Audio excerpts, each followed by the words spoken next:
Everyone, it's your boy Matt here. Today's video is going to be back to more basic things I care about, enjoy,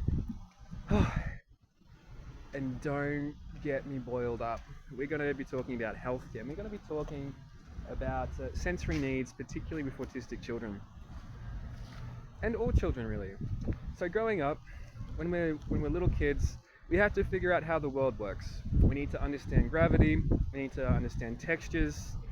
What we do is that we explore the world, first with our mouths, then with our hands, then with everything else, and we build up a catalogue of how the world, of textures and physics.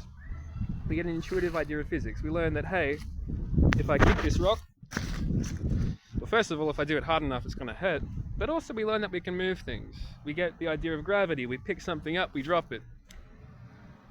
And that's, over time, we learn how to interact with everything. But we also get a degree of pleasure from this. If we don't get pleasure from it, we don't do it.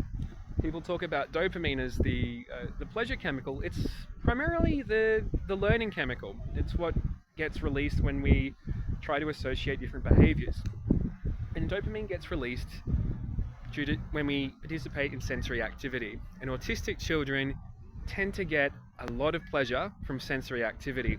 There tends to be a lot of sensitivities to sensory things, such as noise, such as certain textures in clothing. Some things feel amazing to autistic children. Some things, if you put the wrong shirt on a person who's autistic, and it's particular to them, well, it might actually hurt them. But it also means that autistic children tend to get a lot of pleasure due to this sensitivity to different textures from certain kinds of sensory play. And the kind of play I want to talk to you about today is water play. And this is an excellent activity, an excellent thing that cities can implement, are these kinds of water fountain pits.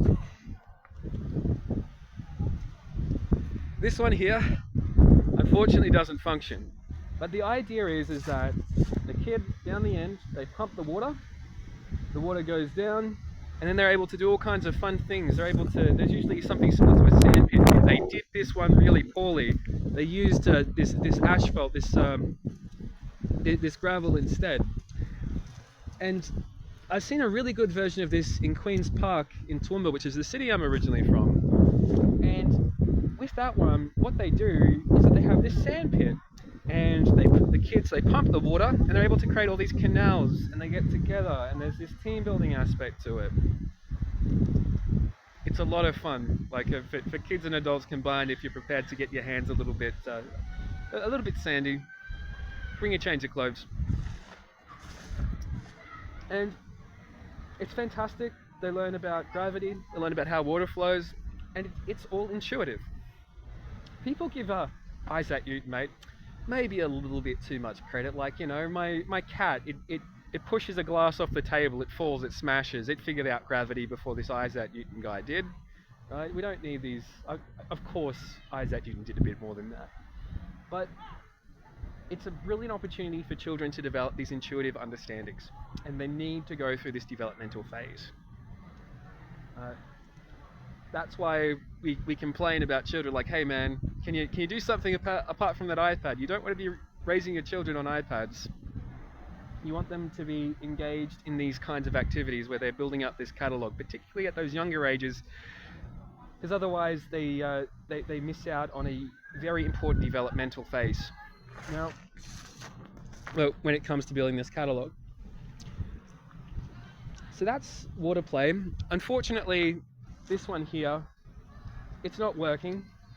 Maybe the architect who designed it didn't realize how water play works and gravity works. Maybe they missed out on this important developmental stage. Because if they understood gravity, they would understand that for this to work, the pump needs to be up on this end, on the high ground, otherwise the water just pools down there. And I think after they opened this up, they realized, oh, we fucked up. Because when I tried to pull the lever on the pump, no water came out. So I'm fairly sure this was a complete flop and a waste of, I don't know, $20,000, $30,000.